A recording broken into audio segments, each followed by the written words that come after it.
सर्वात आधी आम्हाला सांगा, तुमच्या या सिनेमामध्ये तुम्ही नेमकी कोणती केस सॉल्व्ह करत आहात? नाही, केस खूप सोपी आहे. ते केसचा मेन जो आहे तो परितोष पेंटर आमचे लेखक दिग्दर्शक आहेत. की केस सिंपल आहे की 3 मित्र आहेत. त्या 3 मित्रांमध्ये एक स्पेशालिटी आहे की एकाला दिसत नाही, एकाला ऐकू येत नाही आणि एकाला एक बोलू शकत नाही. आणि हे तिघंजणं मिळून एक डिटेक्टिव्ह एजन्सी काढतात आणि त्यातून त्यांना जे केसेस येतात त्यातली पहिली केस म्हणजे आपल्या श्वेता मॅमची आहे, जिथे त्यांना 10 करोडला फसवलं गेलं आहे. आणि मग हे तिघं श्वेता मॅमला सांगतात की आम्ही तुमचे पैसे मिळवून देऊ. आणि मग ते पैसे कसे मिळवतात, त्यांच्यावर त्यात पहिला विश्वास टाकत नाही की तुम्ही असे असेल तर तुम्ही कसं काय करू शकतात. म्हणजे लोकांना डिफेक्ट वाटतात ना, मग तुम्ही काय डिटेक्टिव्ह कसे होऊ शकता. मग त्यातला एक थॉट सांगतात की डीमधला म्हणजे डिफेक्टिव्हमधला डी काढला तर लोक इफेक्टिव्ह होऊ शकतात. तर आम्ही इफेक्टिव्ह डिटेक्टिव्ह हे दाखवतोय आणि गमतीशीर पद्धतीने, विनोदी पद्धतीने ते 3 मित्र श्वेता आमचे पैसे त्यांना कसे मिळवून देतात असा सिनेमा आहे. त्यात मग तेजस्विनी लोणारी आणि विजय पाटकर सर त्यात कसा खोडा घालतात किंवा जॉनी लिव्हर सर आणि त्यांचा मुलगा जेसी लिव्हर हे त्यात काय तडका मारतात. आणि बेसिकली ज्याच्यासाठी हा सगळा खटाटोप चालला आहे ते भरत दाभोळकर सर ते नक्की कसा सगळ्यांना अडवण्याचा प्रयत्न करतात. ही सगळी गोष्ट म्हणजे अफलातून. या सिनेमात मी जे काम करतोय, मी जे कॅरेक्टर करतोय त्या कॅरेक्टरचं नाव श्री आहे. आणि श्री बघू शकत नाही आहे, पण तो प्रचंड शार्प आहे, माइंड शार्प आहे, तो ब्रेन आहे आणि तो प्लॅनिंग चांगलं करू शकतो किंवा समोरच्याच्या डोक्यात काय विचार चालू असेल एखाद्या गोष्टीचा त्याबद्दल तो छान विचार करू शकतो.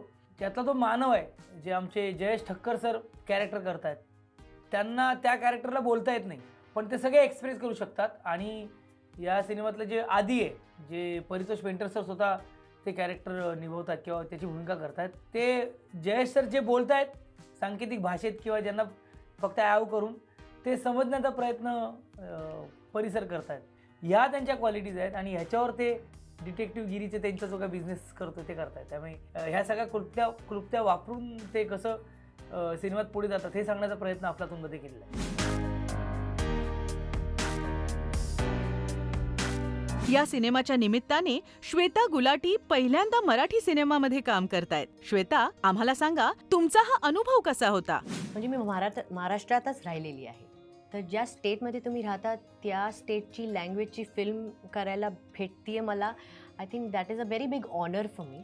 मुझे हमेशा से मराठी इंडस्ट्री में काम करने की बहुत इच्छा थी, पर किसी ने मुझे काम ही नहीं दिया. शायद इसलिए नहीं दिया क्योंकि आज देखो मैं मराठी में नहीं बोल पा रही हूँ.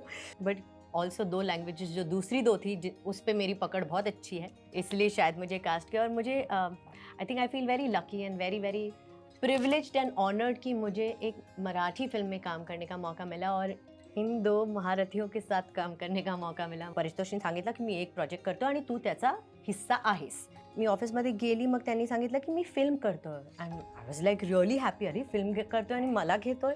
तर वो बोले की हाँ, और ये फिल्म मैं 3 लैंग्वेजेस में कर रहा हूँ. मैं बोला कौन सी 3? इंग्लिश वेरी गुड, मला येतं.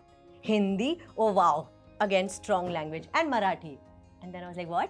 ही इज लाइक हाँ मराठी तू कर लेगी ना. मैंने कहा कि मैं बोल लूँगी, लेकिन यू नो स्पष्ट मराठी बोलना बहुत ज़रूरी है क्योंकि मैं मराठी सिनेमा में काम कर रही हूँ. तो उन्होंने बोला वो तो मुझ पे छोड़ दे. बाउंड स्क्रिप्ट तो दी थी, बट फिर भी शब्दोच्चारण वगैरह में थोड़ा मुझे डिफ़िकल्टी हो रही थी, जिसके लिए सिद्धू सर और विजय सर को बहुत बहुत धन्यवाद कि उन्होंने मुझे बहुत हेल्प किया. और ये जिस प्ले पे ये फिल्म बनाई गई है, जो 3 लोगों की कहानी है, जो देख नहीं सकता, बोल नहीं सकता, सुन नहीं सकता, इसी का एक हम प्ले कर रहे थे परितोष के साथ ही, जिसमें परितोष, जयेश और मैं कैरेक्टर कर रही थी, जो एक्चुअली तेजस्विनी का कैरेक्टर था पुलिस का. तो उस प्ले में मैं पुलिस वाले का रोल कर रही थी, पर इसमें उन्होंने मुझे मारिया का कैरेक्टर दिया. मेरे कैरेक्टर का नाम मारिया गुंसाल्विस है फिल्म में. तो मेरे लिए भी चैलेंजिंग था क्योंकि वो कैरेक्टर से ये कैरेक्टर में स्विच होना was not easy, but it was a lot of fun. तो आई रियली एन्जॉयड इट.